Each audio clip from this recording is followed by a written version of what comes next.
family, it's Tasha. I'm on Bear Prepping. You know what time it is. Get your drink and pull up. Got me a little chai tea. Super, super delicious. This is actually my second one. And it's so good. So, as you can see, we're in the hotel again. And we're just waiting for another appointment tomorrow morning. So right now we're just chilling. And what I wanted to do for you is kind of bring you another topic. So, as we know, everybody and their mother knows, you know, Hurricane Ida hit. And she came through with something fierce. A lot of people are displaced right now. And a lot of people did evacuate the area. They evacuated as soon as they were told to. And some people left before that, right? A lot of people, they see the writing on the wall and they're like, look, we're not hanging out. We're going to leave. And they did just that. They left, they evacuated. And the concern now is things are so crazy and destroyed and it's just a mess that they're being told, do not come back. Like, do not come back. It's too dangerous to come back. You cannot come back to your homes right now. And of course, that's devastating to people because, of course, they want to go back. They want to assess the damage. They want to see how bad it is. Is there anything they can do? Whatever the case may be. And then, of course, you have people who did not leave and are now stuck in the middle of a disaster. Some of those folks in dire need of assistance and help, right? They don't have food, they don't have water, they don't have electricity, they don't have gas, and that's dire, okay? You have folks needing to be rescued and just all this stuff. And so when we talk about this, we talk about a couple things, right? Emergency plans, building emergency plans, getting that unlocked for all different types of situations, exactly plan A, B, C, D, and what all is involved with all those plans. And then of course you build your supplies, if you will, or your list of items that you need in order to be the best prepared as possible for that scenario. The thing is sometimes the scenarios require you to leave, whether you have a notice or you do not have a notice. And so it's super important for you to have what we're going to discuss now, which is an evacuation bag. Now, I want to make it very, very clear. An evacuation bag, you guys, is not a bug out bag. Totally different things, at least for me and my family, totally different things are in this bag. So, some of the things are the same, but different items because it's for a different situation. Evacuation to me also is different than just kind of like a go bag. To me, a go bag is more like, really, there's no such thing as a go bag. And I'm going to say why. One, you have a bug out bag, which is you need to actually leave your home, flee your home for a longer period of time because you're in danger or something is looming over you so fast that you need to just leave your home and you don't necessarily know maybe in that moment where you're going, but you just have to go. An evacuation bag is more of a planned event. You know, a bug out bag is planned too, but an evacuation bag is specific to a certain crisis that when it happens, you know you're gonna have to leave, and you do not, you don't want to be wasting time trying to pack a bag and think in your mind all the things that need to go in this bag for you to get from point A to point B and be safe, which is ultimately what it is. And then there's also get home bags, which is what it sounds like. It's a bag you keep in your car, keep on your person, that you would utilize to get home in case you couldn't get home. Let's say an EMP hits, the car doesn't run, now you have to end up walking home, and this bag would assist you to get home, okay? Evacuation bag is to me much simpler, okay? Now, the first time that I really did an evacuation bag, you guys, was when we moved to California, okay? Before that, bug out bags were kind of what we had.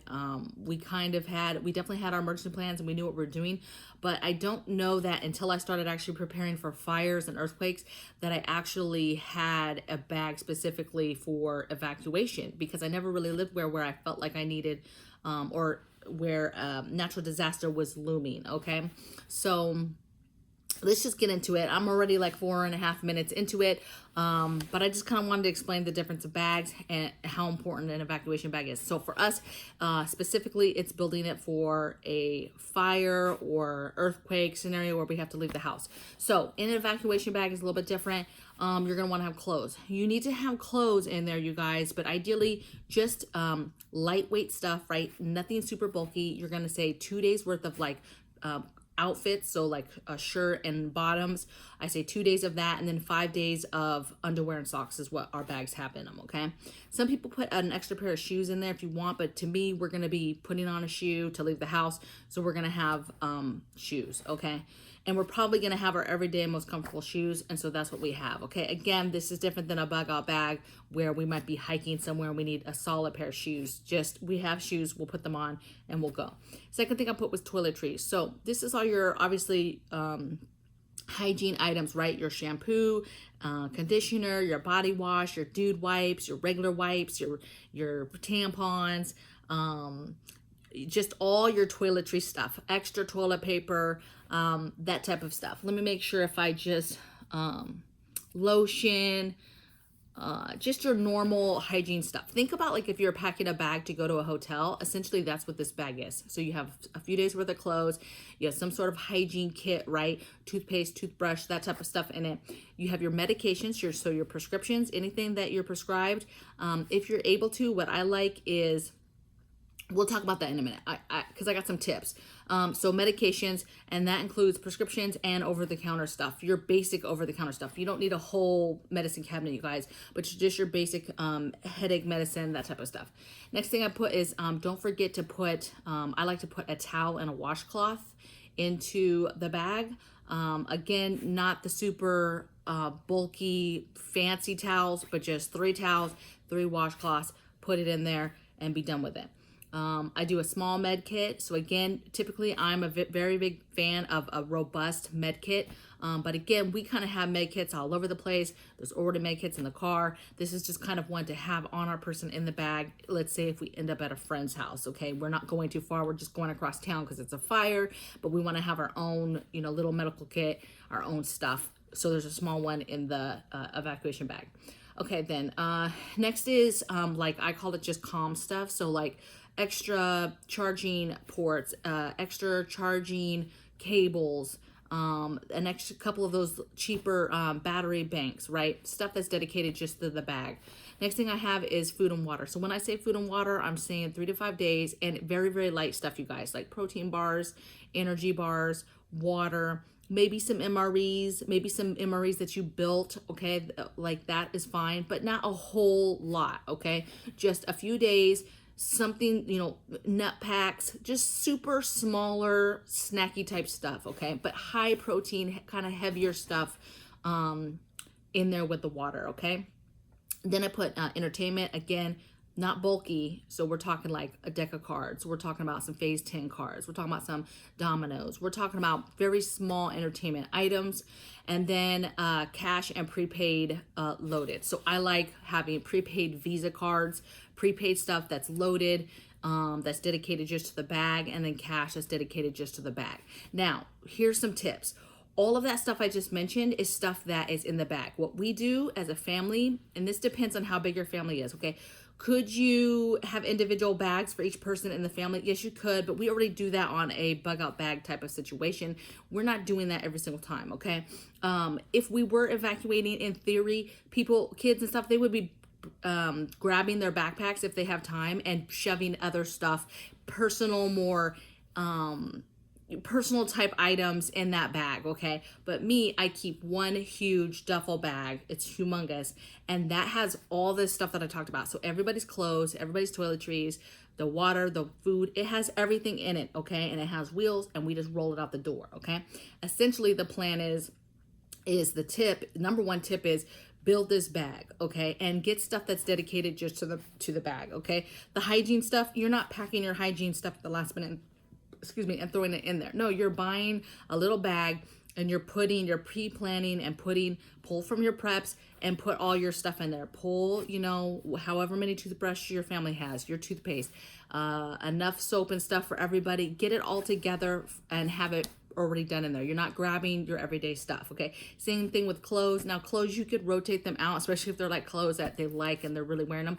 But oftentimes, I just have clothes in there that they obviously fit, but they're just not my go-to clothes maybe, and I can just easily put them in there and not miss them, right? And then socks and underwear, I just buy packages, brand new socks and underwear, pack them in there, put them in there, and they're done, okay? So everything is pre-packed. The only thing that you should be adding is obviously yourselves, your cell phone, and the documents folder or your documents combined. So whatever it is that you use for preparedness to hold all your personal documents. So if that is a lockbox, you grab that lockbox and throw it in there. If it's a big envelope and this is all your stuff like your passports, your IDs, your birth certificate, social security cards, just all that type of stuff, house deed, your will, all that stuff that would typically be together already in the house, you're just grabbing that and you're taking that with you in the with the bag. Okay, so let's just look at some tips. Okay, so number one, I said pre-packed, already talked about that. Talked about dedicated items, right? So items that are dedicated to that. Don't be taking build a little you could either build and take from your bigger preps to build your med kit, or you could just simply buy one and put it in there. That's really kind of your choice. Let's see what else. I already gave you the tip about having the Visa and the cash already there in the bag, so that if you have to grab it and go and you guys are evacuating and you have to evacuate to a hotel, let's say, you're already ready to go and you're not having to worry about like, oh no, it's right before a payday, we don't have the money for a hotel, whatever. So what you're going to do is if you have to, put a little budget plan together to be able to slowly build up your evacuation bag money, okay? Money that's associated with the bag. Now, in your emergency plans, you should already know where you're going. Hey, if there's a fire, where are we going? We know that if it's a fire and locally we can still kind of be in the local area, but we're just getting away from the immediate neighborhood, then we have friends we'll go to. And then the bag is really just to offset us so that we're not such a burden on them, right? We have our own towels, we have our own clothes, we've got some stuff to snack on, and they're going to kind of just help us and we're going to stay there, okay? But in theory, if you didn't have to, you didn't have friends, or you were authorized and you were like, we got to leave, like they said to leave, and we're going to go a couple towns over or however far, whatever you've decided as a family you're going to go, and you've already got that money set aside for the hotel, okay? That's super, super important, okay? To have prepaid Visa cards and cash. I like both.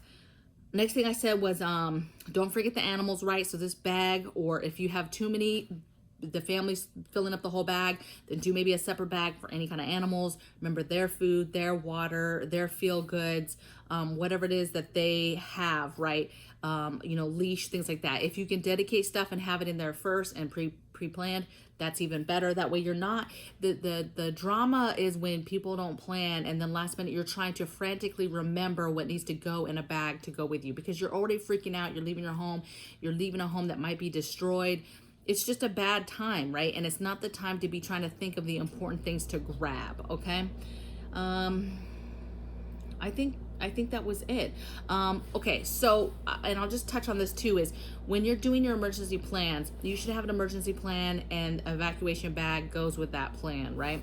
And like I said, you should have an A, B, and C. So like what I just discussed as far as knowing where you're going, right? If it's a hotel, are you going to friends and family?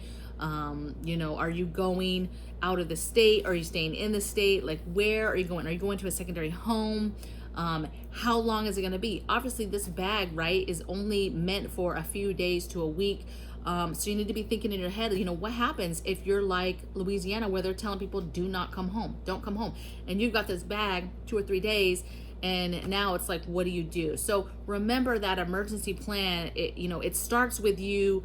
One of the scenarios being that you guys have to leave, right? And of course you got this cool bag and it's built up and it's very convenient. You can go and grab, but that plan has to have a contingency on what is the long-term game. If you are told don't come back, you might not have money to stay in a hotel for longer than a week, okay? Some people are not gonna have money to stay in a hotel for even a couple days, you guys. So you have to have a contingency plan on what you would do, okay?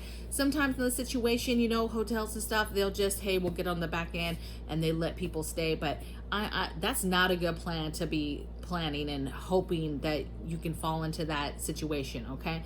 You need to have a contingency plan on, hey, our plan is to leave, we'd stay in a hotel, we've got our cash cards to be able to stay in a hotel for a week, and once a week comes, if we cannot go home, absolutely cannot go home, where do we go next? Is it a family members? Is it a secondary home? Where are you going next? You've got to plan that out, because now people who knew what they were doing and knew it was dangerous and knew they had to leave, they did what they were supposed to and they left, and now they're being told to not come home.